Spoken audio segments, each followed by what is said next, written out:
Oh, no, not again. Please, please work.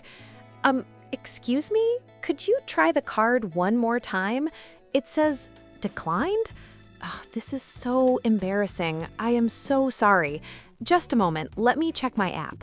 Wait, Anna, stop. It is okay. Don't worry, you are not alone. Everyone knows that feeling. Your heart starts beating fast, your face gets red, and you think, where did all my money go? Exactly, Mike. It is a terrible feeling. Well, today, we're going to face that feeling together.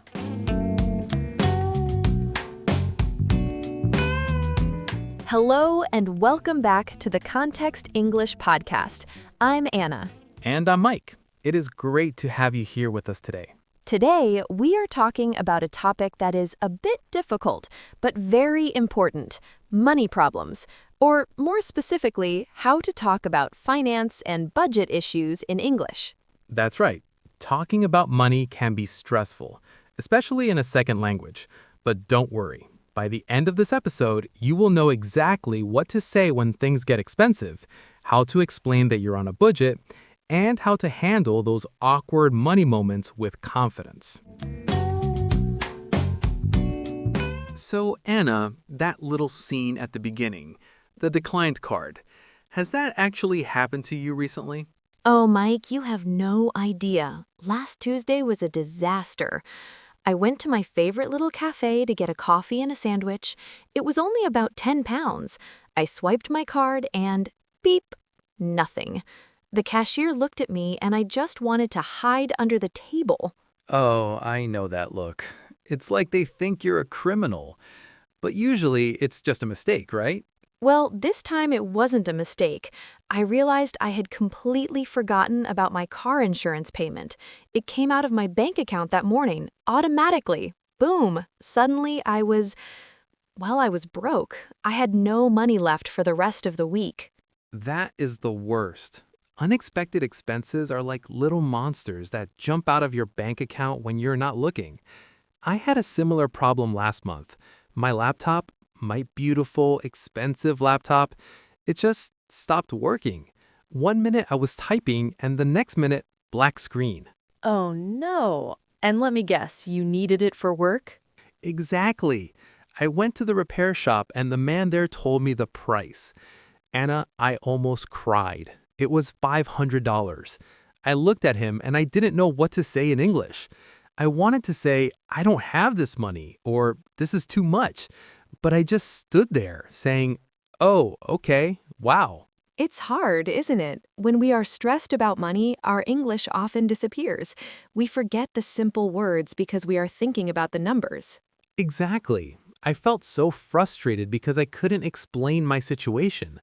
I wanted to ask if I could pay in installments or if there was a cheaper way to fix it, but the words just wouldn't come. I felt like a child. I think many of our listeners feel the same way.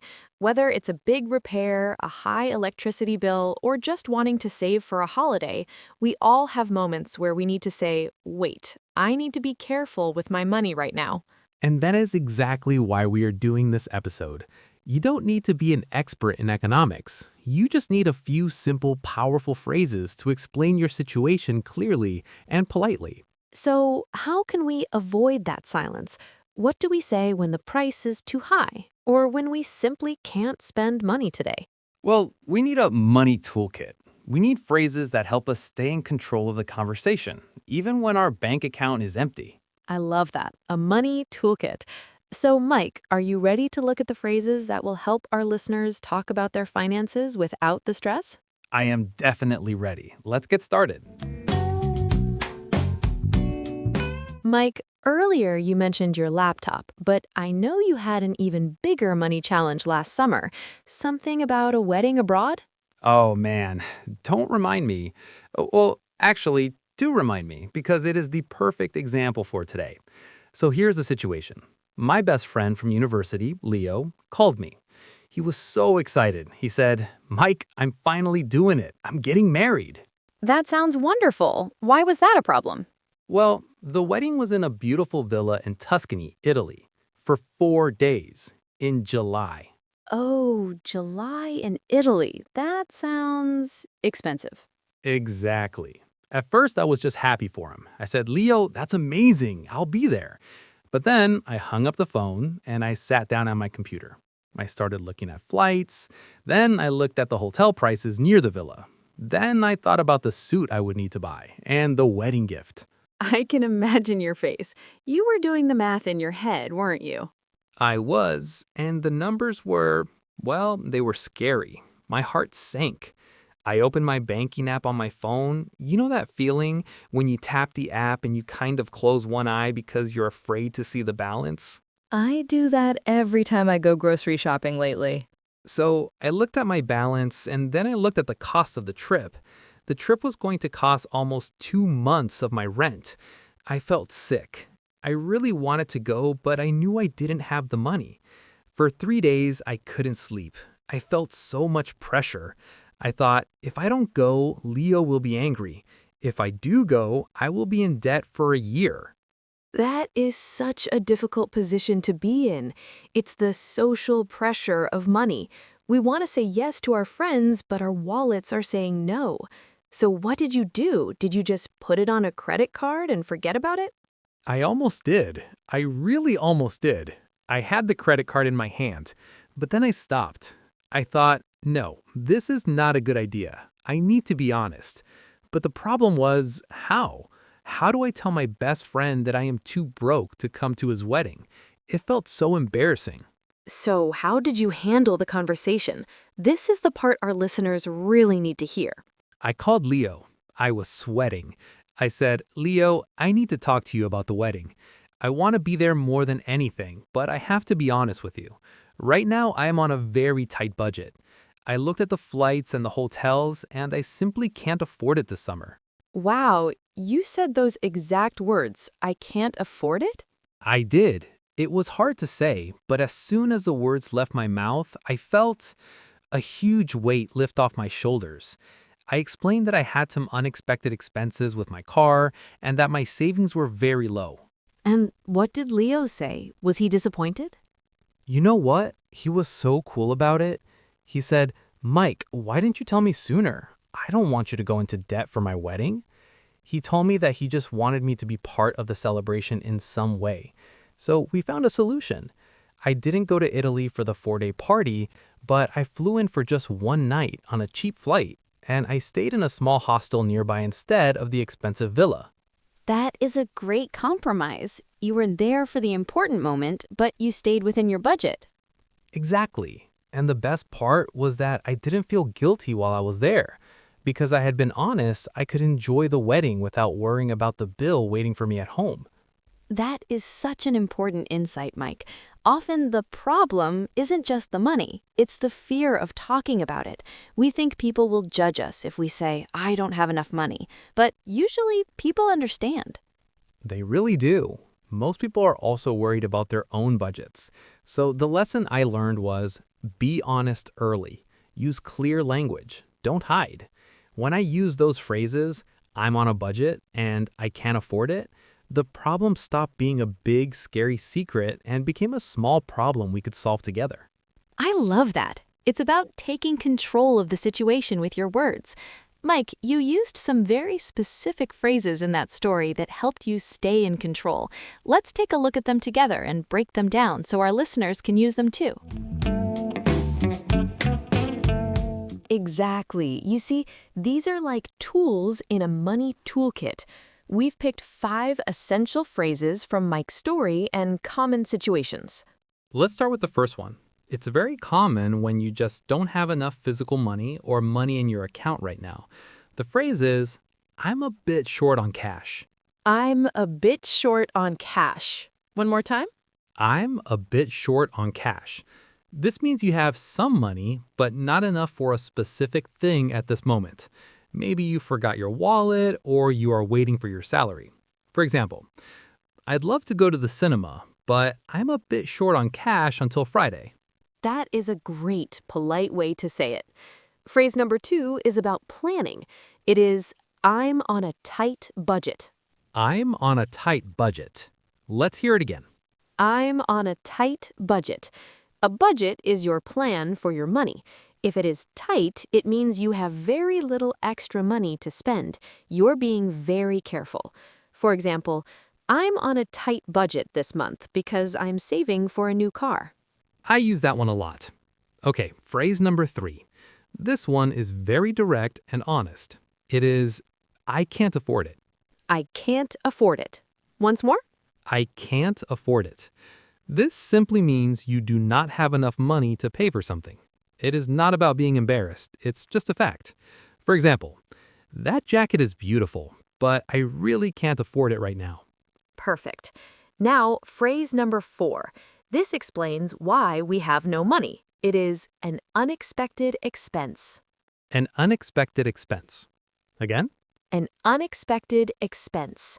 This is a cost you did not plan for, like a broken window, a doctor's bill, or Mike's laptop. For example, I had some unexpected expenses this month, so I need to stay home this weekend. And finally, phrase number 5. This is for when you borrow money or talk about returning it. It is the verb to pay back. To pay back. One last time? To pay back. It means to give back the money you borrowed. For example, can you lend me $10 for lunch? I'll pay you back tomorrow, I promise. Excellent. 5 phrases. Short on cash, tight budget, can't afford it, unexpected expense, and pay back. These are your tools. Now let's hear these phrases in a real conversation. Imagine Anna and I are friends. I'm very excited about a concert, but Anna is having a difficult week with her finances. Listen.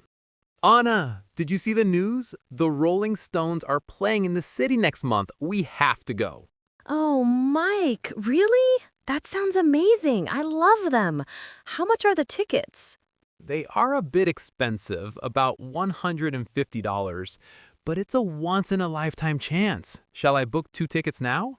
Oh, wow. $150? Honestly, Mike, I'd love to go, but I'm on a very tight budget right now. Oh, really? Is everything okay? Well, I had a few unexpected expenses last week. My cat had to go to the vet, and the bill was huge. So I'm a bit short on cash until my next paycheck. I'm so sorry to hear that. Is the cat okay? He's fine now, but my bank account is not fine. I really can't afford a concert ticket this month. Listen, don't worry about it. How about this? I can buy the ticket for you today so we don't miss out, and you can pay me back next month. Would that help? That is so kind of you, Mike. Are you sure? Of course. What are friends for? Thank you so much. I will definitely pay you back as soon as I get paid. You're a lifesaver. Now let's listen to the key parts again, but slowly. Focus on the pronunciation and the feeling. Honestly, Mike, I'd love to go, but I'm on a very tight budget right now. I am a bit short on cash until my next paycheck. I really can't afford a concert ticket this month. You can pay me back next month. Well, that brings us to the end of our lesson on money matters. We covered a lot today, didn't we, Mike? We certainly did. And you know, the most important thing I want you to remember is this. Speaking about money problems is not a sign of weakness. It is a sign of honesty and control. Whether you are saying, I am a bit short on cash, or I am on a tight budget, you are being clear and professional. I completely agree. You should never feel embarrassed about your budget. Life happens. Cars break down, unexpected expenses appear, and we all have to be careful sometimes. Using these phrases helps you manage the situation without feeling like you're losing face. Exactly. So here is our practical tip for today. It's very simple. Tonight, look at your bank app or a receipt from today. Choose one thing you spent money on and describe it using one of our phrases. You could say, that dinner was a bit expensive. I need to be on a tight budget tomorrow. That is a great idea. Just saying the words out loud to yourself makes them much easier to use when you're talking to a friend or a colleague. Believe in yourself. Your English is getting better every day, and now you have the tools to handle even the tricky conversations about finance. You can do this. Thank you so much for spending your time with us today on the Context English podcast. It really means a lot to us that you're learning with Mike and me. We really enjoyed this episode, but now we want to hear from you. What is your best tip for saving money? Or maybe you have a funny story about a money problem. Tell us in the comments below. We read every single one. And if you found this lesson helpful, please give us a like and subscribe to our channel. It really helps our community grow and allows us to keep making these videos for you. Thanks for listening, everyone. Keep practicing, stay positive, and we will see you in the next video. Goodbye for now. Bye.